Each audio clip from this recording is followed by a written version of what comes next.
안녕하세요. 사연 읽어주는 남예입니다. 오늘도 와주셔서 감사합니다. 오늘의 여성 사연자분 사연은 제가 소개해드리도록 하겠습니다. 많은 청취 부탁드리며 오늘의 사연 바로 시작하겠습니다. 제 남편은 정말 과묵합니다. 사업하는 사람이 저렇게까지 말이 없으면 대체 어떻게 일을 하나 싶을 정도로 조용해요. 처음 남편을 만난 건 회사에서였습니다. 당시 남편은 창업한 지 얼마 되지 않은 초보 사장이었고 저는 그 회사에서 노무와 행정을 담당하는 직원이었어요. 돌아가신 아빠가 행정고시를 패스한 공무원이셨는데 저한테 늘 공무원 쪽 직업을 가졌으면 좋겠다고 회사 생활을 하더라도 시험 준비는 했으면 한다고 하셨었거든요. 그래서 제가 준비하는 시험과 관련이 있대 일이 너무 힘들지 않은 회사를 골라 들어갔는데 그게 남편이 운영하는 회사였습니다. 제가 또 원래 법대를 나오기도 했거든요. 동기들처럼 변호사, 판사는 제 적성에 맞지 않아서 방황할 때 아빠 얘기를 듣고 막연히 언젠가는 공무원 시험 한번 봐야겠다라는 생각을 갖고 있기는 했습니다. 그런데 입법 고시가 쉽지 않더라고요. 학원 다니면서 헌법을 공부해서 그 분야가 아예 낯선 것이 아님에도 불구하고 일하면서 공부하는 것도 어렵고 시험 자체도 쉽지 않아서 힘들었습니다. 게다가 조금씩 일이 재미있으니 아무래도 공부는 살짝 뒤로 밀려나더라고요. 처음 회사 면접을 볼 때 남편이 제게 물어본 건 하나였습니다. 꿈이 뭐냐고 하더라고요. 아버지 돌아가시고 얼마 되지 않아 만사 5만 가지가 다 귀찮을 때였고 꿈이니 뭐니 그런 거 다 사치라고 생각할 때여서 그 질문에 대답하는 것도 무의미했거든요. 그래서 면접 보러 간 회사에서 물어보니 제 깐에는 대충 때우는 대답을 한 게 이거였습니다. 행정고시, 입법고시 두 개 다 합격하는 거요. 왜 두 개 다 합격하기를 원해요? 하나만 해도 정말 대단한 건데. 전공이 법학이어서 행정고시에 필요한 민법, 국제법은 아주 낯설지 않고 그래서 한번 보면 좋을 것 같아서요. 그런데 일은 국회에서 한번 해보고 싶거든요. 국회에서 근무하는 공무원 되려면 입법고시도 봐야 하니까 그래서 그냥 두 개 다? 욕심이 많은 것 치고는 너무 아무렇지도 않게 말하는데 회사 다니면서 할 수 있겠어요? 먹고는 살아야죠. 저도 그냥 공부만 할 수 있으면 좋겠네요. 나중에 들었지만 남편은 제가 한 그 말을 듣고 왜 그런지 모르겠지만 자기가 이 사람 공부만 하는 환경을 만들어주고 싶다는 생각을 했었대요. 그냥 다른 사람이 말했으면 속편하게 어디 빌부터 살고 싶어 하는구나 라고 했을 텐데 저는 그 말을 너무 담담하게 해서 이 사람은 정말 누가 밀어주면 공부는 열심히 하겠구나 하는 느낌이 들었다나요? 사실 저도 위로 오빠만 셋이라서 살갑거나 다정한 성격은 안 됩니다. 대신 우직하게 말없이 노력하는 건 또 있어요. 그런 부분들이 남편 눈에 들고 저 역시 말로만 발랑발랑 까진 남자들보다가 책임감 있는 모습에 마음을 열게 된 거죠. 본격적으로 연애를 하면서 알아가 보니 남편이 그렇게 과묵해진 데는 이유가 있더라고요. 뭐랄까, 남편의 부모님이 좀 편애가 심하신 분들이었는데 그 편애의 기준이 몹시 애매했습니다. 일단 친가 쪽 큰아버지, 작은 아버지가 모두 공무원 출신들이신데 아버지만 아마 공부 대신 기술을 택하셨던 모양이에요. 돈은 잘 벌고 남편과 동생도 모자람 없이 키우기는 했지만 은근히 자격지심을 가지셨던 모양이더라고요. 그래서 고르고 골라 결혼을 한 게 남편의 어머니였는데 처음에는 공무원인 줄 알고 덥석 꼬셔서 결혼했는데 알고 보니 준공무원이었다나요? 확실하게는 모르겠는데 계약직처럼 공무 출입증은 나오지만 제대로 된 공무원은 아닌 뭐 그런 거였던 거죠. 하지만 어쩌겠어요. 이미 아들 둘 낳고 한참 시간 지난 뒤에 알게 된 사실로 헤어진 애 만회할 수는 없잖아요. 그리고 어머님은 결혼하자마자 일 그만두고 집에서 살림 시작하셨으니 사실 너 공무원 아니었으니 나가 라고 할 수도 없는 거였죠. 하지만 이로 인해 공무원에 목매는 아버지의 목마름은 더 갈급해진 거였습니다. 그나마 마누라가 공무원 출신이라 대리 만족을 했는데 그게 아니니 더욱 마음에 맺힌 것이 생겨버리신 거죠. 어머니는 어머니대로 자기 남편의 콤플렉스가 그대로 본인의 콤플렉스가 되어버렸고요. 왜 원래 아들 못 낳아서 우리 집 대 끊긴다고 곡기 끊고 우는 사람들이 사실은 그 집 사람 아니잖아요. 예전부터 김씨네 대 끊기다고 우는 사람들을 보면 그 사람들 다 밖에서 시집 온 이씨, 최씨, 박시더라고요. 뭐 어머니도 그런 거랑 비슷하신 거죠. 그래서 남편은 어렸을 때부터 아버지 어머니에게 그렇게 커서 공무원 하라고 그것만큼 안정적이고 좋은 직업이 없다는 소리를 들으며 자랐다고 했습니다. 하지만 어린 마음에도 그런 생각이 들었대요. 왜 안정적이어야 하지? 난 그냥 내가 살고 싶은 대로 살고 싶은데. 난 공무원 하기 싫은데. 어렸지만 나름 생각이 있었는지 아니면 일찍 반항심이 자란 건지 부모님의 말씀을 한 귀로 듣고 한 귀로 흘렸는데 4살 터울 남동생은 그게 아니었던 모양입니다. 허유, 나중에 결혼 약속하고 몇 번 만나면서 어떤 캐릭터인지 확실하게 알 수 있었죠. 정말 입만 살아서 나불거리는 세상 가벼운 남자, 그게 시동생이더라고요. 아주 말로는 고대광실 건물도 짓고 달도 따다주고 다 하는 그런 사람인데 정작 자기가 할 줄 아는 건 별로 없는 말만 앞서는 사람입니다. 그런데 그런 사람이 또 귀 얇게 펄럭이는 사람들은 잘 구워 삶아서 그 사람들 덕보고 살잖아요. 딱 그렇게 삽니다. 시부모님이 그래서 아주 둘째 아들이라면 절절 매시더라고요. 큰아들은 공무원 하라는 말도 안 듣고 일찍부터 자기 사업하겠다고 제 갈 길 가버렸는데 둘째는 벌써 11년째 공무원 공부 중입니다. 그래도 시부모님은 언제 망할지 모르는 사업 붙들고 있는 것보다 1살이라도 어릴 때 안정적인 공무원에 도전하는 게 훨씬 낫다고 생각하시는 거죠. 그래서인지 여전히 시동생 공부 뒷바라지를 하는데 아까운 것도 없고 힘든 것도 없습니다. 다 미래를 위한 투자라고 생각하시는 거죠. 그런 집에서 자랐으니 남편은 더더욱 부모 형제와 별 말을 하지 않게 된 겁니다.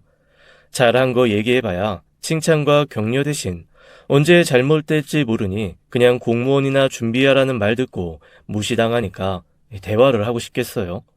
태생적으로 과묵한 사람이 환경 때문에 점점 더 그렇게 된 거죠. 그렇다고 해서 남편이 공무원에 대해서 뭔가 부정적인 생각이 있거나 거부감이 있는 마음이 있는 사람은 아닙니다. 그러니까 제가 그쪽으로 공부하고 싶다는 마음도 충분히 이해를 해준 거겠죠. 2년간 연애하면서 제가 계속 바쁜 회사 생활 속에서도 공부를 손에 놓지 않고 주말에는 데이트하는 시간 빼고는 고스란히 공부에 투자하고 있는 걸 보면서 아마 본인도 이런저런 생각이 많았나 봐요. 저한테 청혼하면서 이렇게 얘기하더라고요. 내가 지금 버는 돈으로 그냥 우리 살림 정도는 충분히 유지할 수 있을 것 같아. 5년이고 10년이고 당신이 원하는 시간만큼 충분히 공부해서 시험 봐. 공부에만 전념해서 시험 준비하는 거 내가 도와줄게. 저 그 얘기 듣고 정말 약간 눈물이 글썽거릴 정도로 감동을 받았습니다. 그 뒤를 이어 남편이 또 이렇게 얘기하더라고요. 처음에 나랑 면접 볼 때 당신이 했던 얘기 기억해? 그냥 누군가의 뒷바라지 받으면서 공부만 하면 행복할 것 같다고. 나 당신이랑 결혼하는 거 나도 행복하고 당신도 행복하고 싶어서 하는 거야. 그런데 나는 당신만 옆에 있으면 행복할 것 같거든. 그런데 당신은 누군가가 뒷바라지 해주면서 공부할 수 있게 해주면 그게 행복하다며. 그러면 난 기꺼이 당신 행복을 위해 그렇게 해줄 수 있어. 한번 열심히 해봐. 남편의 말에 저는 고개를 끄덕이며 고맙다고 얘기하고 한 가지 약속을 했습니다. 내가 어떡하든 7년 안에 성과를 보여주도록 할게. 2개 다 꼭 합격할 거야. 그러자 남편이 저를 안고 머리를 쓰다듬으면서 이렇게 얘기하더라고요. 2개 다 합격하면 정말 자랑스럽겠지만 하나만 합격해도 진짜 훌륭한 거니까 절대 무리하지 말고 애쓰지 말고 난 당신이 뭐라던 잘할 거라 믿어. 그렇게 저는 결혼과 동시에 회사를 그만두고 집에서 공부를 시작했습니다. 처음에 결혼하고 제가 회사를 그만둘 거라고 그랬더니 시어머니와 시아버지가 약간 마뜩찮은 얼굴로 요즘에는 다들 맞벌이 한다는데 왜 회사를 그만두냐고 하시더라고요. 저도 남편도 그 2분이 얼마나 공무원에 대해 집착하시는 걸 잘 알고 있어서 둘이 암묵적으로 공무원 공부하고 있다는 얘기는 하지 않기로 한 상태였거든요. 그래서 제가 그냥 공부하고 싶은 게 좀 있어서 공부 좀 더 하려고 한다라고 얘기했죠. 그랬더니 시어머니가 아니나 다를까 들으라는 듯 혼잣말처럼 이렇게 중얼거리시는 거예요. 공부도 뭐 아무나 하나? 다 머리가 있고 능력이 있어야 하는 거지. 그냥 얌전히 회사나 다니면서 돈이나 벌지 지금 와서 무슨 공부를 하겠다고. 말 한마디 한마디가 가슴에 콕콕 박히는 말이었지만 그런 말조차 안 들을 거라고는 생각 안 했기 때문에 한 귀로 듣고 한 귀로 흘렸습니다. 다행인지 불행인지 시부모님은 남편과 저에 대해서 그다지 큰 관심도 기대도 없었습니다. 분명 저희가 용돈도 많이 드리고 생활비를 드림에도 불구하고 그건 그냥 장남이니까 하는 거 당연한 거라고 생각하셨죠. 그 두 분의 모든 자랑거리, 기대거리는 오직 시동생뿐이었습니다. 왜냐하면 얼마 전에 시동생이 중공무원 자격으로 공무원 사회에 발을 담갔거든요. 그 옛날 어머님처럼 공무원은 아니지만 공무원들과 함께 일하는 비정규직으로 취직을 한 겁니다. 저는 사실 그게 무슨 공무원인가 싶어서 떨떠름하게 별 반응을 안 했는데 어머니와 아버님은 이렇게까지 좋아하신다라고? 라는 생각이 들 정도로 너무 행복해 하시더라고요. 그러면서 글쎄 이렇게 말씀하시는 거예요. 일단 그 세계에 발을 담가야 그 세계로 들어갈 수 있는 길이 열리는 거야. 아이고, 우리 아들 그렇게 열심히 공부하더니 이제 슬슬 공무원 세계로 들어가는구나. 장하다, 장해. 그런데 제 생각에는 10년이 넘게 공부를 해도 시험 합격 하나 못하고 그렇게 비정규직으로 들어간 거면 그 사람 공무원 시험 합격하기 어려운 사람이거든요. 적어도 9급 정도는 시험 보고 합격할 때가 차고 넘쳤는데도 그것조차 못하는 거면 그냥 공부를 안 한 게 아닌가 싶은 생각이 들었습니다. 그런데 제가 그런 얘기를 주절주절 할 수는 없죠. 게다가 그 회사에 들어간 지 6개월 만에 9급 공무원 여자랑 연애를 시작했다는 소식을 전해오더라고요. 전 정말 너무 놀랐잖아요. 남들이 보면 어디 유럽 공주라도 꼬셨는 줄 알겠어요. 세상에 9급 공무원, 드디어 이 집에 제대로 된 공무원 며느리 들어올 것 같다고 어머님 아버님이 얼마나 설레하며 신나하시는지 어이가 없을 정도였습니다. 대체 9급 공무원 며느리가 어떤 위상이길래 이렇게까지 하시나 저는 정말 전혀 이해가 되지 않았습니다. 그런데 참 사람이 끼리끼리 만난다는 말은 세상이 끝나는 그날까지도 진리일 것 같아요. 분수 모르고 겉멋만 가득 든 시동생이 데리고 온 여자는 이런 여자라 우리 시동생을 만나는구나 라는 생각이 납득이 되는 사람이었습니다. 그만큼 똑같은 사람이었어요. 머리끝부터 발끝까지 허영이 가득했고 아주 작은 것도 엄청 크게 뻥튀기 해서 자기 좋은 쪽으로 얘기 꾸미는 데는 천부적인 소질이 있더라고요. 그리고 9급 공무원인 자기를 무슨 장관이라도 된 듯 떠받들어주는 시댁 문화를 보고는 여기서는 내가 대장을 할 수 있겠다라는 생각이 든 모양이었습니다. 점점 말투며 행동이 기고만장해지는 게 눈에 환하게 보였죠. 시어머니는 동서될 여자가 한마디 한마디 할 때마다 우리 공무원 선생님 하시는 얘기인데 들어야지 라는 말을 하면서 그렇게 꾸벅꾸벅 순종을 하시더라고요. 한 발짝 물러서서 보면 진짜 웃기지도 않는 상황이었죠. 저랑 남편은 그 모든 상황이 점점 더 불편해져서 시댁을 찾는 일이 조금씩 줄어들었습니다. 그런데 무조건 거리를 두고 사는 게 그게 어디 쉽겠나요? 이런저런 집안의 행사도 있고 집안 식구들끼리 참석해야 되는 일도 있고 명절이나 제사 그리고 부모님의 생신 때는 그래도 서로 모여야 하잖아요. 어쩔 수 없이 적어도 1년에 14번에서 15번은 온 식구가 모이게 되더라고요. 그리고 그때마다 저와 남편은 몹시도 이상한 광경에 좀 당황해야 했습니다. 무슨 고대 마야 문명 시대에서 우상을 하나 모셔다 놓고 그 우상 앞에서 벌벌 기며 비위 맞추려고 노력하는 무매한 대중을 보는 듯한 느낌이랄까요? 이 집에서는 자기가 몹시 인정받고 우러러 보는 대상이라는 걸 알게 된 동서는 이제는 아주 대놓고 집안에 어른 노릇을 하려고 했습니다. 한 번은 이런 일이 있었어요. 저희 시아버지 생신이 한여름이거든요. 그런데 시아버지가 열무김치를 정말 좋아하십니다. 저희 친정엄마가 열무김치를 참 잘 담그셔서 제가 다른 요리는 못해도 시아버지가 좋아하시니까 열무김치 담그는 방법은 정성껏 배워서 한단 말이죠. 동서가 집에 들어오기 전에는 열무김치 제가 담가주는 게 세상에서 제일 맛있다고 생일날 열무김치 국수만 먹어도 너무 행복해 하시던 분이었거든요. 그리고 어머님도 이 삼복더위에 무슨 요리를 하냐며 그냥 열무김치에 국수 먹는 거 그것도 별식, 생일상이다라면서 좋아하셨고요. 그런데 동서가 들어오고 첫 아버님의 생신을 준비하면서 마치 무슨 도덕적 페류나를 보듯 저한테 이러는 거예요. 아니, 형님. 어떻게 그래도 생신상을 국수로 차려요.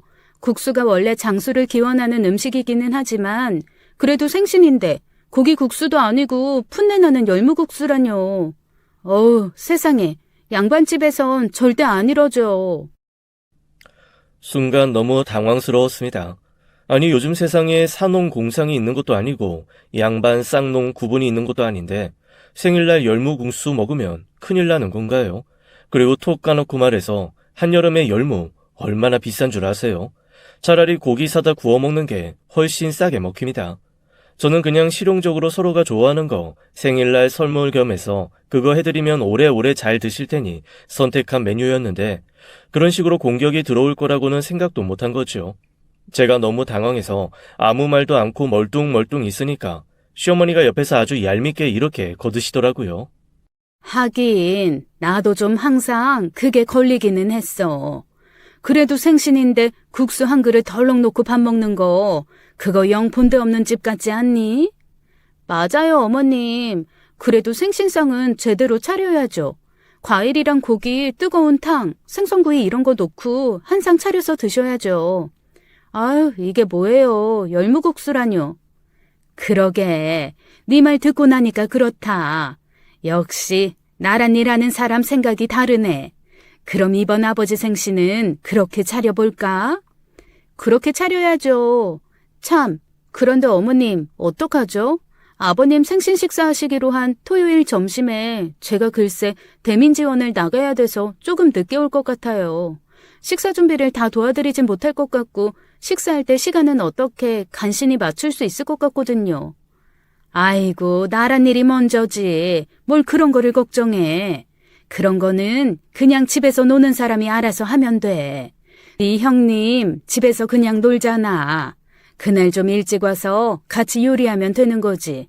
너는 아무 걱정 말고 일이나 해, 응? 너무나 어이가 없었습니다. 분명히 그 자리에 제가 뻔히 있는데 저를 투명 인간 취급을 하면서 둘이서 아예 그렇게 결정을 해버리고 말더라고요. 제가 좀 부화가 나서 거기서 그냥 이렇게 얘기했습니다. 저도 그때 오전 스케줄이 안 되는데요. 오후에 끝나요. 그랬더니 동서가 저를 확 돌아보면서 아주 싸늘하게 이렇게 말하는 겁니다. 형님, 만날 노는 사람이 왜 굳이 그날 스케줄을 잡아요? 너무하신다. 저 노는 거 아니잖아요. 형님이 배려 좀 해주세요. 네? 너는 만날 첫날 집에 있으면서 하필 그날 일정을 잡고 그러니? 당장 취소해라. 그리고 원래 바깥일하는 사람들 밖에서 일 잘할 수 있게 해주는 게 집안일하는 사람들이 해야 하는 일이야. 아이고, 어디서 저런 게 들어와서? 어휴. 아마 저 그날 남편이 중간에서 저 끌고 나와 집으로 데리고 오지 않았으면 한바탕 폭발해서 난리를 쳤을 거예요. 그런데 평소 눈치 없고 말없는 사람이 뭐가 시익이라도 한 건지 방 안에서 뭐 하고 있다가 뜬금없이 나와 벌어진 상황 보고 저를 확 데리고 나오더라고요. 제가 너무 화가 나고 안 풀려서 씩씩거리면서 가슴을 팡팡 치고 있으니 남편이 저한테 이렇게 말했습니다. 이번 금요일에 내가 휴가 낼 테니까 당신도 머리 좀 쉴 겸 우리 근교로 여행 나갈까? 한 3일 공부 손에서 놓고 숲 보면서 힐링하자. 그래야 할까봐. 나 진짜 복장 터져서 죽을 것 같아. 미안하다. 우리 엄마 아빠 때문에 정말. 당신이 미안할 일은 아니지. 제일 나쁜 건 동서야. 아유, 진짜 얄미워. 너무 얄미워. 하긴 남편이 무슨 죄가 있겠어요.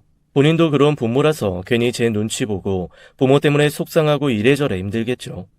저랑 남편은 정말 싹 잊고 여행 가서 마음 편하게 휴식을 취하다 오자고 서로 약속을 했습니다. 그리고 그 주 주말에 저희는 약속한 대로 함께 여행을 떠났어요. 평소 남편이 캠핑을 좋아하는 편이라 저희가 들로 산으로 잘 다니는 편이었거든요.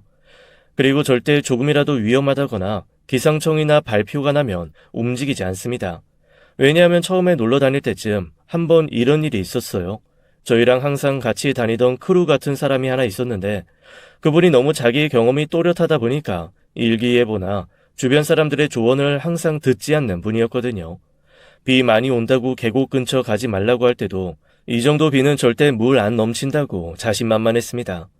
번개가 많이 칠 것 같으니 이럴 때는 텐트 치지 말라는 경고가 와도 자기가 경험이 얼만데 이런 거 정도는 한두 번 치다 만다고 무시하곤 했죠. 이렇게 늘 다른 사람의 충고를 무시하고 그렇게 다니시던 분이었습니다. 그런데 결국 그분이 그런 모든 충고를 무시하고 다니시다가 몇 년 전 계곡에서 목숨을 잃고 말았어요. 당시 그분 구하느라고 동원됐던 구급대원들도 크게 몇 명 다칠 정도로 큰 사건이었습니다.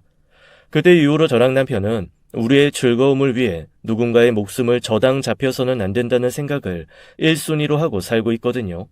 그래서 뭔가 조금이라도 위험하거나 이상하면 절대 움직이지 않습니다. 마침 저희가 캠핑을 간 그 주말은 일기예보도 날씨가 너무 좋은 곳으로 나오고 실제로도 날씨가 몹시 좋았어요. 다만 저희가 갔던 그 캠핑장의 시설물 하나가 조금 부실했던 모양입니다. 비가 얼마 오지도 않았는데 그 시설물이 부셔지면서 일부 침수가 되고 빠르게 대피해야 되는 상황이 발생한 거죠.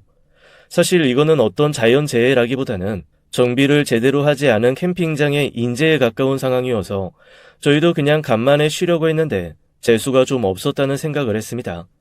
이것도 운명이라는 농담을 하면서 철수 준비를 하고 있었는데 그때 제 귀에 익숙한 목소리가 하나 들려왔습니다.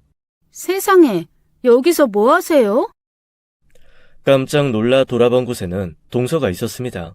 금요일 오후 동서가 왜 거기에 있는지 얼떨떨해서 저랑 남편은 어떻게 반응을 해야 될지도 몰라 어리벙벙한 얼굴로 가만히 보고만 있었어요. 알고 보니 동서가 그 근처에서 일하고 있는 공무원이었고 담당자가 마침 자리를 비운 참이어서 대신 대민 지원 비슷한 걸 나온 거였습니다. 뭐 본인도 짜증은 났겠죠. 자기 일도 아니고 금요일에 남들 노는 곳에 와서 일을 하고 있으니 조금 신경질이 날 수도 있겠다라는 생각은 합니다. 그런데 제가 어이없고 기가 막혔던 건 그곳에서 캠핑 장비를 늘어놓고 있는 저희 부부를 마치 대역 죄인 보듯이 동서가 보며 세상 철없는 사람 취급을 해댔다는 거예요. 아휴, 이런 데 와서 비 오는 거 무시하고 이렇게 텐트 치는 게 얼마나 인력 낭비의 민폐인 줄 알아요? 세상에, 공무원이 이런 일 하는 사람인 줄 아세요? 뭐예요 이게 진짜. 저희한테 있는 대로 신경질을 내는데 너무 민망했습니다. 그래서 제가 그럼 공무원이 이런 일 하지 무슨 일 하냐고 얘기를 하고 싶었는데 남편이 제 손을 꼭 붙잡고 그냥 고개를 설레설레 젓더라고요. 한마디로 무서워서 피하지 말고 더러우니까 똥 피하자라는 신호였죠. 동서의 말은 그칠 기미가 보이지 않았습니다. 오죽하면 옆에서 같이 정리를 하던 또 다른 캠퍼가 동서 앞으로 나서서 당신이 뭔데 여기서 그딴 소리를 하고 있냐고 우리가 내는 세금으로 월급 받으면서 이런 데 나와서 둘러보는 게 너무 당연한 거지. 지금 왜 우리를 그런 식으로 죄인 취급하냐고 버럭버럭 따질 정도였습니다. 뭐 제가 하고 싶은 말을 대신해줬으니 저는 거기에 대해서는 뭐라고 말할 수가 없었어요. 그 사람이 아니었으면 저라도 그렇게 말을 하고 싶었거든요. 그러면서 할 말 똑부러지게 하는 우리 옆 사람이 이렇게 얘기를 하는 거예요. 그리고 우리도 기상 악화가 우려되니까 움직이지 말라는 문자라도 받았으면 다들 정리해서 갔을 거예요. 그런데 이거는 기상 악화가 문제가 아니라 이 캠핑장 시설 문제인 거잖아요. 여기 있던 사람들도 어떻게 보면 피해자인데 그걸 가지고 이런 식으로 으륵딱딱거리는 거 공무원 갑질이에요. 민원 넣겠습니다. 세상에. 그런데 정말 그 순간 저는 너무 어이없는 상황을 겪었습니다. 동서가 그 민원이라는 말이 나오자마자 갑자기 얼굴이 하얗게 질리는 거 있죠. 그리고 그 사람한테 글쎄 설설기며 이렇게 말하는 겁니다. 어머, 선생님, 오해세요. 제가 그런 의도로 말한 게 아니고 너무 걱정돼서 조심하라는 거를 좀 세게 얘기했나 보네요. 그리고 엄연히 선생님한테 제가 드린 말씀도 아니고 여기 이분이 저희 가족이라서 제가 가족한테 안타까운 마음에 조금 강하게 말한 겁니다. 일단 선생님 본인에게 드린 얘기 아니니까 그냥 넘어가 주세요. 그러면서 저를 위아래로 훑어보며 이렇게 쐐기를 박는 거예요. 형님, 알아들으셨을 거라고 생각하고 전 이만 가볼게요. 참, 아닌 밤중에 홍두깨도 아니고 자다가 뺨 맞은 것도 유분수지. 제가 대체 뭘 잘못해서 쟤한테 저렇게 죄인 취급을 받아야 되나 진짜 황당하고 어이가 없었습니다. 저희 대신 한마디 해주셨던 옆자리 캠퍼가 저랑 남편한테 이렇게 물어보더라고요. 정말로 친척이에요? 너무 창피했지만 어쩌겠어요. 진짜 친척인데 고개를 끄덕였죠. 그랬더니 그분이 혀를 끌끌 차면서 참 피곤하겠다며 때로는 가족이 가장 힘든 대상이라고 힘내라고 하시더라고요. 얼결에 생판 모르는 남한테 가족 때문에 힘들 테니 힘내라는 응원이나 듣고 간만에 쉬려고 간 캠핑에서 저희 부부는 정말 영혼까지 탈탈 털린 채로 아주 너덜너덜해졌습니다. 그런데 문제는 거기서 끝이 아니었어요. 저희가 캠핑도 하는 둥 마는 둥 기분도 완전 망해서 터덜터덜 짐 싸가지고 집으로 돌아오는데 글쎄 시어머니가 득달같이 전화를 하신 거예요. 마침 저는 운전 중이라 전화를 못 받고 남편이 대신 받았죠. 스피커폰을 뚫고 시어머니의 일갈이 버럭버럭 날아오기 시작했습니다. 한마디로 귀하게 나라 일하는 애 힘든 거 생각 안 하고 왜 거기까지 다니면서 피해 주냐는 거였어요. 아니, 너무 황당하더라고요. 대체 저랑 남편이 뭘 했길래 시어머니한테 왜 동서한테 피해주고 다니냐는 군소리를 들어야 하며 동서는 대체 뭘 어떻게 말했길래 어머님이 이러시는 건지 알 수 없었죠. 저희가 무슨 나라에 큰일 하는 동서 앞길 막은 사람들인 양 혼내고 저희한테 이러시는지 황당하게 그지없었습니다. 오죽하면 과묵하게 항상 말이 없던 남편이 이번만큼은 좀 격양된 목소리로 어머니한테 한마디 하더라고요. 엄마, 우리는 그럼 뭐 공무원들 눈치 보느라고 놀러도 못 다녀요? 그리고 제대로 아시지도 못하면 말 마세요. 저희가 가지 말라는 데 갔다가 그 사람 힘들게 한 게 아니고 그냥 우연히 사고 당했던 자리에 우리가 있었던 거예요. 거기에 그냥 재수씨가 지원을 나온 것뿐이라니까요. 우리가 뭐 재수씨 앞길 막으려고 쫓아다니면서 괴롭혀요? 엄마도 진짜 그러시는 거 아니에요. 그렇게 버럭 화를 내고 전화를 끊어버린 남편은 정말 분을 못 삭히겠다는 듯 씩씩거리더라고요. 아니, 그런데 그게 왜 이렇게 화가 나요? 저한테 뭐라 그러는 건 그냥 대충 참고 넘길 수 있는 것 같았는데 제 남편까지 저렇게 모질이 바보로 만드니까 동서가 도저히 용서가 안 되더라고요. 하지만 그날 이후 동서의 만행은 더 지능적이고 과학적으로 바뀌어 나가기 시작했습니다. 저한테 직접 말하거나 남편한테 직접 응대해봐야 좋은 소리 못 들으니까 시어머니, 시아버지의 뒤에 딱 숨어서 아주 살살 조종을 하더라고요. 에어컨 바꿔달라, 냉장고 바꿔달라 요구하시길래 그건 남편이 시동생보다는 돈을 좀 더 버니 해드릴 수 있는 거라 해드렸습니다. 물론 저희가 바꿔드린 냉장고, 세탁기, 에어컨이 시댁이 아닌 동선에 가 있다는 건 더 나중에 알았죠. 저랑 남편이 황당해서 어이없어 하니까 시어머니가 그러시더라고요. 아이고, 우리가 뭐 그렇게 좋은 거 필요해. 받고 나니까 젊은 애들이 쓰는 게 더 낫겠다 싶어서 걔네 거랑 바꾼 거지.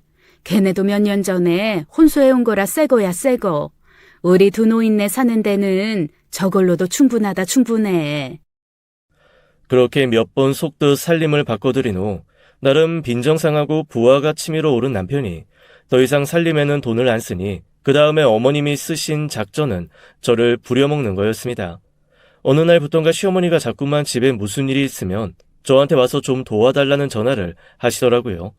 처음에는 뭐 집에서 공부하다가 머리 식힐 겸 해서 도와드리자 하고 몇 번 가서 도와드렸는데 그게 점점 횟수도 늘어나고 너무 사소한 것까지 저한테 다 의뢰를 하시는 거예요.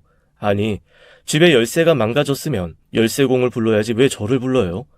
그리고 한 번은 갑자기 만두를 좀 해야겠다며 저한테 만두 빚으러 오라고 하시더라고요.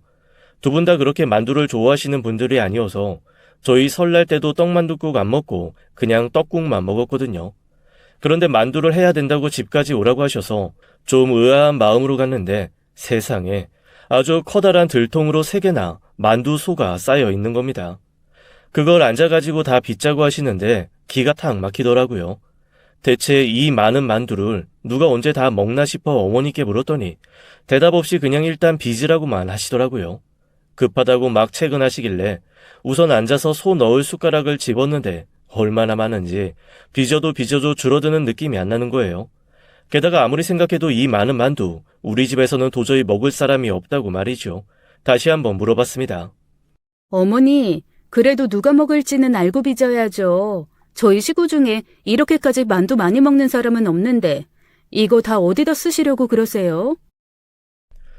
그러자 시어머니가 머뭇거리면서 그제야 이실직고를 하셨습니다.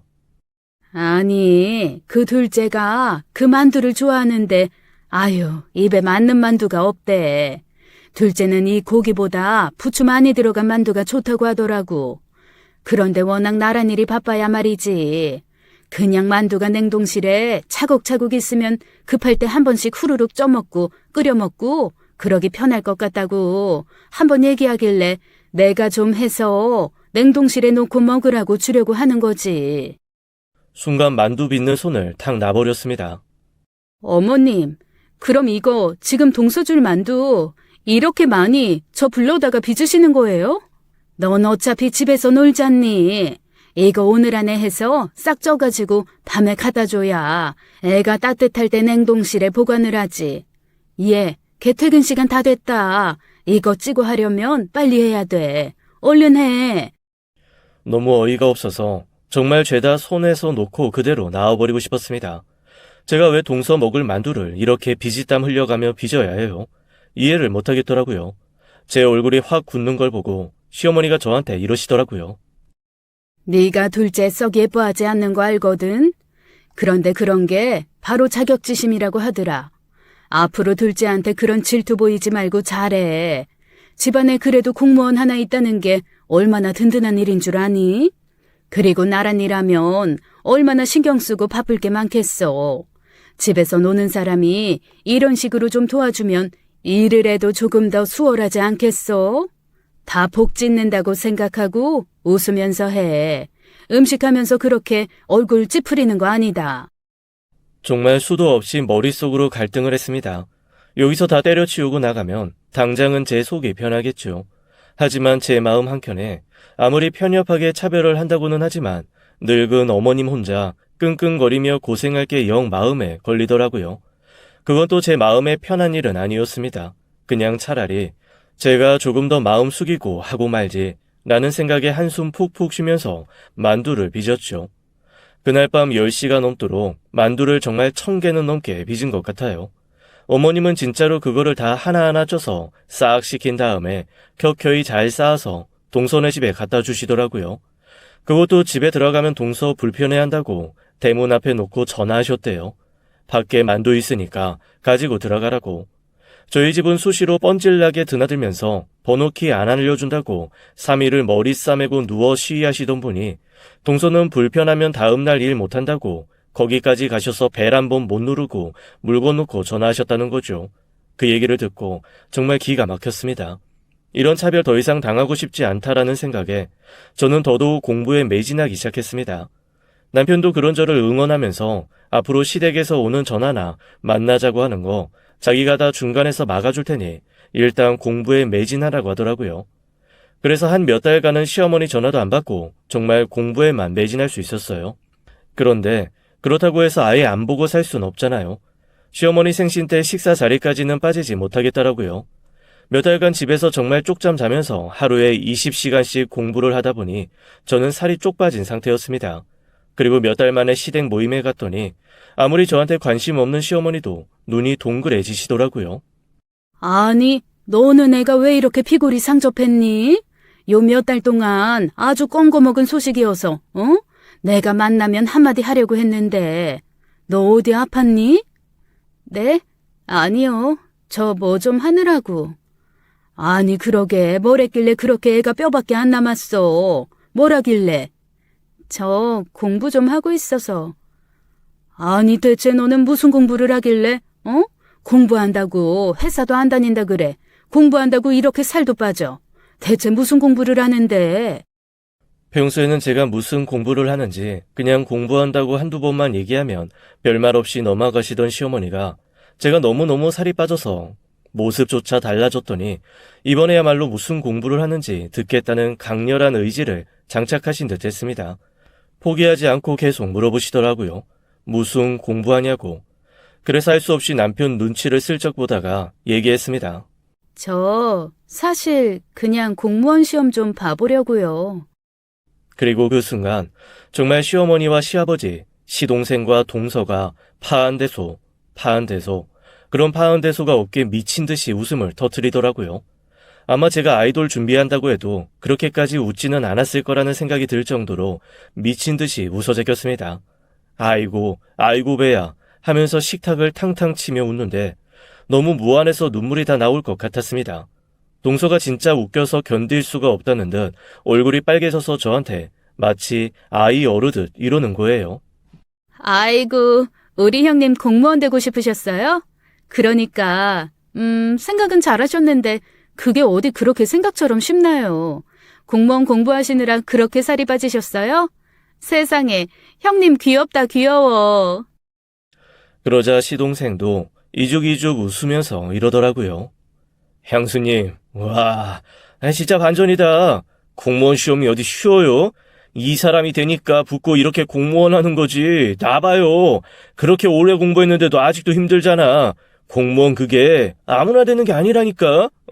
공부만 잘해서 되는 게 아니라 면접도 잘 봐야 되고 이게 그렇게 개나 소나 다 도전할 수 있는 그런 게 아니에요. 시어머니 시아버지도 반응은 마찬가지였죠. 네 주제 무슨 공무원을 하냐서부터 시작해가지고 그냥 내 아들 힘들게 하지 말고 지금이라도 포기하고 그냥 회사 다니라는 말까지 온갖 수모가 와르르 쏟아졌습니다. 그 자리에 있는 것 자체가 너무 힘들더라고요. 남편은 그 사람들의 그런 반응을 보고 딱 한마디 했습니다. 그만하라고요. 평소 말없이 가만히 있는 제 남편이 무서운 목소리로 그만하라고 하니까 그 사람들이 또 그거는 슬그머니 쫄아붙대요. 어쨌건 남편이 그만하라 그래서 다들 놀리는 건 그만두게 했는데 그럼에도 불구하고 저만 보면 키득키득거리고 쑥덕쑥덕 거리는 게 아주 기분이 언짢게 이루 말할 수가 없었습니다. 집으로 돌아오는 길 남편이 저한테 그냥 슬그머니 이렇게 얘기하더라고요. 당신 시험 얼마 안 남았지? 나 꼭 잘 볼 거야. 다른 사람들 말에 상처받고 그럴 필요 없어. 일단 마음 편하게 하고 만약에 안 되면 한 번 더 도전하면 되니까. 나도 알아. 그렇게 할게. 말은 했지만 참 마음이 복잡해지더라고요. 어떻게든 합격해서 다른 식구들의 코를 납작하게 해주고 싶다는 마음이 마구마구 올라왔습니다. 집으로 돌아와서 저는 더 열심히 공부를 하기 시작했어요. 그렇게 시험 날짜가 다가왔습니다. 첫 시험은 준비한 대로 차분히 잘 치렀습니다. 제 경우 행정고시랑 입법고시를 함께 준비하고 있어서 시험을 연달아 치르고 하나 끝났다고 쉴 수 있는 상황이 아니었어요. 그런데 제가 공무원 시험을 준비하고 있다는 걸 알게 된 시댁에서는 방해를 하려는 건지 놀리는 건지 시험 공부하고 있다는 걸 뻔히 알면서도 자꾸 불러대더라고요. 마지막 6개월은 그것조차 너무 스트레스라서 핸드폰도 해지해버렸습니다. 정말 오래전에 쓰던 SNS며 인터넷, 아무것도 안 되는 전화기 하나 개통해서 친정 엄마와 오빠들, 남편만 그걸로 소통을 했죠. 남편은 차라리 시험 보는 동안 친정에 가 있던가 고시원에 가서 지내는 것도 생각해보라 하더라고요. 굳이 그렇게까지 해야 하나 하던 저를 고시원으로 발걸음 돌리게 한 건 시어머니였습니다. 글쎄 제가 전화까지 바꾸고 받지 않자 집으로 찾아와서 문을 두드리시는 거 있죠. 심장이 벌렁거리더라고요. 문 밖에서 저한테 주제에 맞지도 않는 공부하겠다고 깝치면서 아들 고생시키지 말고 어디 일할 데 없으면 동선에 가서 집안일 좀 도와주라고 말을 하는데 정말 이웃 보기 부끄러워서 대문을 열어드릴 수조차 없었습니다. 결국 두들기고 불러도 제가 나오지 않자 시어머니는 있는 대로 신경질을 내며 발걸음을 돌렸고 저는 그날 저녁 남편에게 고시원에 가겠다고 선언했어요. 고시원에서의 6개월은 제 지난 몇 년간 가장 행복한 시간이었습니다. 누구 눈치도 보지 않고 열심히 공부만 할 수 있는 시간, 시어머니의 환청도 동서의 눈빛도 느껴지지 않는 곳이었거든요. 그렇게 제 모든 것을 갈아놓고 저는 입법, 행정 2개의 시험을 다 치렀습니다. 차례대로 나올 결과만 기다리면 되는 상황이었죠. 여보, 나 둘 중에 하나도 못 붙으면 어떡하지? 그거 한 번에 붙는 게 더 어려운 거 아니야? 당신 시험 준비한 건 4, 5년 되었지만 사실 제대로 공부한 건 1년이잖아. 그나마 마지막 6개월 때나 수험생처럼 공부했지. 그전에는 실상 공부에 매진할 수 있는 환경도 아니었고 나는 당신 대단하다고 생각해. 그런 환경이면 다른 사람들은 진작에 그냥 포기했을 거야. 그리고 당신은 어떻게든 시험까지 봤잖아. 그걸로 사실 나는 충분한데 거기에 조금 더 욕심을 내자면 당신 노력에 대한 보상이 꼭 있었으면 좋겠다는 거. 정말 그거야. 세상 무뚝뚝한 사람이 이렇게 다정하게 해주는 말을 들으며 저도 모르게 눈물이 왈칵 솟았습니다.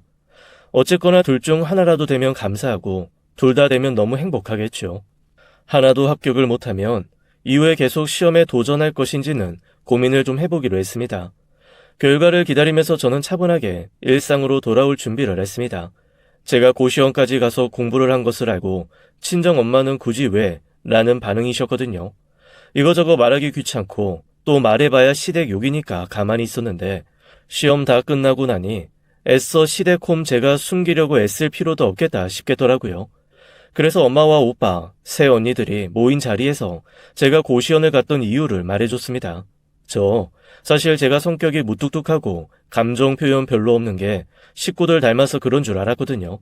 다들 그러려니 하고 무심한 사람들이라서요. 그런데 아니더라고요.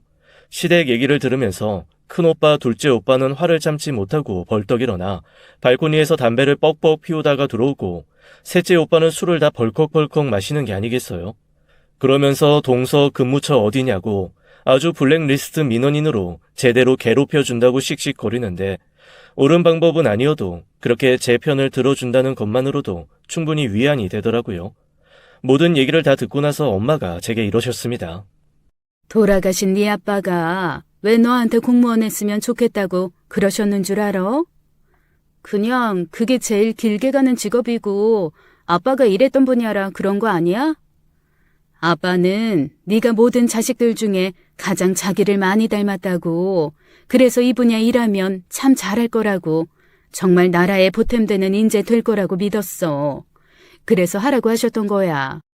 엄마 말을 듣는데 뭔가 마음 한켠이 몽글몽글 하더라고요. 그리고 한편 감사했습니다.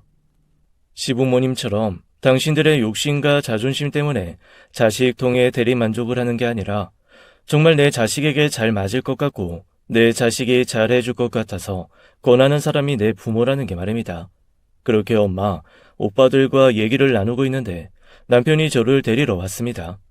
안 그래도 무서워하는 저희 오빠들인데 하필 그날따라 저한테 이런저런 얘기를 들은 후라 오빠들 눈빛이 곱지 않더라고요. 뭔가 이상하다 싶었는지 남편이 슬금슬금 눈치를 보는데 평소 저랑 제일 많이 싸우고 괴롭히던 셋째 오빠가 이러는 겁니다.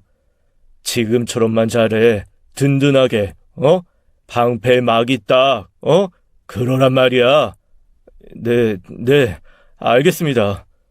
무슨 방패 막이를 하라는 건지 영문도 모른 채 남편은 고개를 끄덕였고 저는 집으로 돌아오는 길 남편에게 자초지정을 말해주었습니다. 좀 미안했거든요. 그러자 남편이 그나마 형님들이니 그냥 넘어갔지 다른 집 같았으면 자기 한 대 맞았다며 저 시험만 합격하면 꼭 큰 선물해주고 친정 식구들이랑 다 같이 여행이라도 가자고 하더라고요. 그건 또 그거대로 고마웠죠. 어쨌거나 시험이 끝난 후 이렇게 일상을 살고 그동안 쌓였던 것도 좀 풀면서 아무렇지도 않은 척 살았지만 실상은 몹시 불안했습니다. 정말 다 떨어지면 어떡하지 라는 생각에 자다가도 벌떡 일어나서 숨을 몰아쉴 정도였어요. 그렇게 첫 번째 시험 결과가 나오는 날이 다가왔습니다. 아침부터 내내 안절부절 못하면서 초조하게 왔다 갔다 하다가 드디어 합격자 발표 시간. 떨리는 손으로 발표창을 새로 고침하다 저는 온몸에 기운이 빠져 스르르 책상 의자에서 미끄러져 바닥에 쓰러지고 말았습니다. 걷잡을 수 없는 울음이 터져 나오더라고요. 뭐가 그렇게 걱정이 되었는지 회사도 안 가고 이 핑계 저 핑계 대면서 집에 있던 남편은 제 울음소리를 듣고 슬그머니 방으로 들어와 저를 일으켜 안았습니다. 괜찮아. 다음에 더 잘하면 되지. 다음이라니. 다음이 왜 필요해? 당신 포기하지 않을 거라며. 우는 건 지금 잠깐만 하고 다시 용기 내서 공부하자. 무슨 소리야. 나 붙었어. 뭐? 붙었다고? 그런데 왜 울고 있어? 야, 나 떨어져서 우는 줄 알고 달려왔잖아. 사람 놀라서 기절하게 만드는 이 사람이 진짜. 아니, 합격했는데 왜 울어, 왜? 너무 좋아서 그랬지. 저랑 남편은 서로 끌어안고 일어나 덩실덩실 춤을 췄습니다. 비록 1차 합격이지만 첫 고비를 넘겼다는 생각에 힘이 불끈 솟더라고요.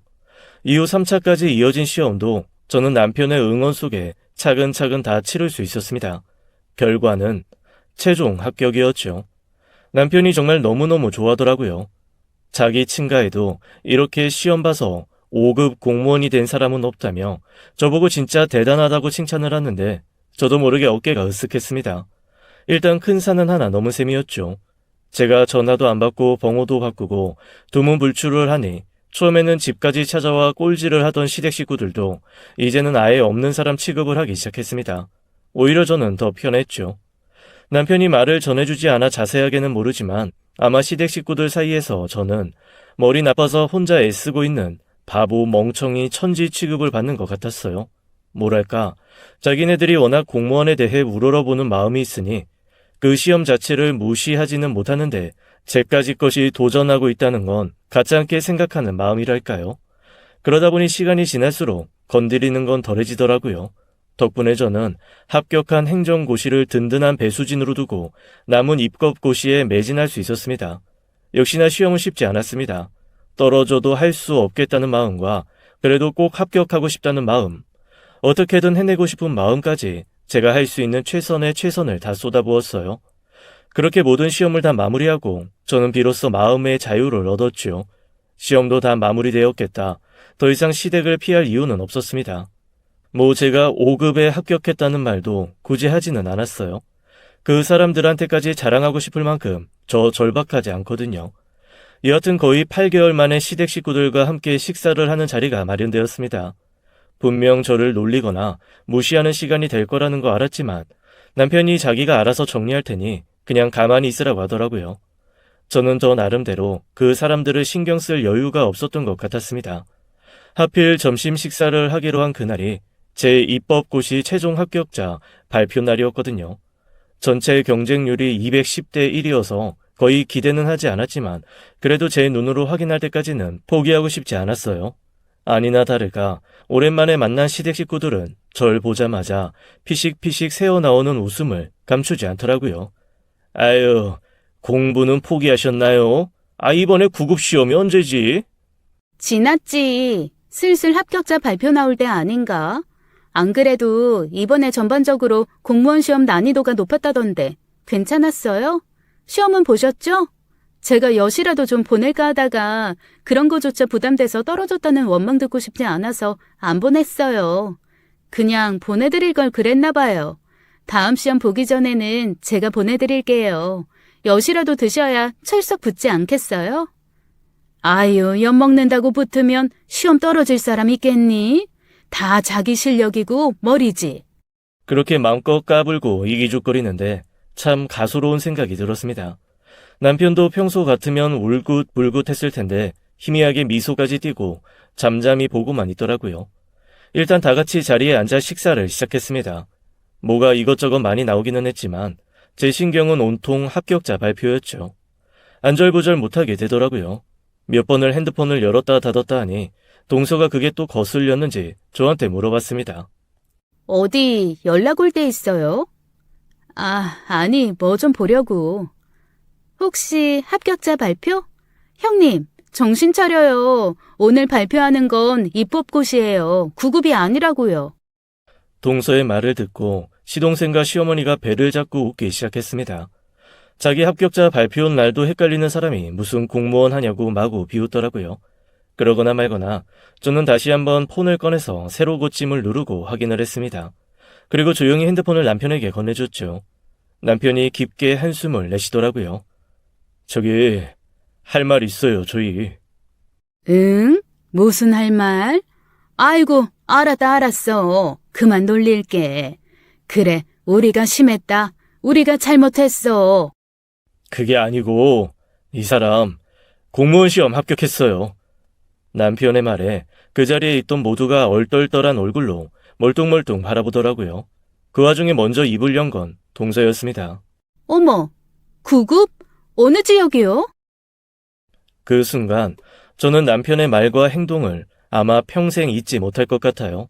진짜 속 시원했거든요. 아이고, 공부해서 뭐하러 9급을 봅니까? 보려면 제대로 된 거 봐야지. 이 사람 얼마 전에 행정고시 5급 합격했고 방금 입법고시도 합격했어요. 이번에 경쟁률이 210대 1이었다죠. 자기야 일어나. 장모님이 잔치 연다고 나한테 연락하셨어. 가자. 아직 후식이 남아있는 상태였지만 남편은 가차없이 제 손을 낚아채서 밖으로 나갔습니다. 믿을 수 없다는 듯 시모와 동서가 남편 손에서 핸드폰을 빼서 직접 확인을 하더라고요. 둘 다 어이없이 경악하는 표정으로 저를 멀뚱거리며 보고 있길래 저도 한마디 했습니다. 민원 업무하는 데를 내가 갈 일이 있을지 모르겠는데 어쨌거나 우리 대한민국 공무원 파이팅! 잔뜩 썩어 들어간 표정의 가족들을 두고 나오는 길, 정말 발걸음이 너무 가벼웠습니다. 그리고 진짜 너무너무 속이 시원했어요.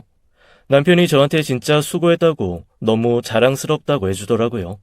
앞으로 동서가 저한테 까부는 일, 시어머니가 무시하는 일 없겠죠? 지금까지 사연 읽어주는 남녀였습니다. 끝까지 함께 해주신 여러분 감사드리며 저희는 다음 사연으로 돌아올게요. 감사합니다.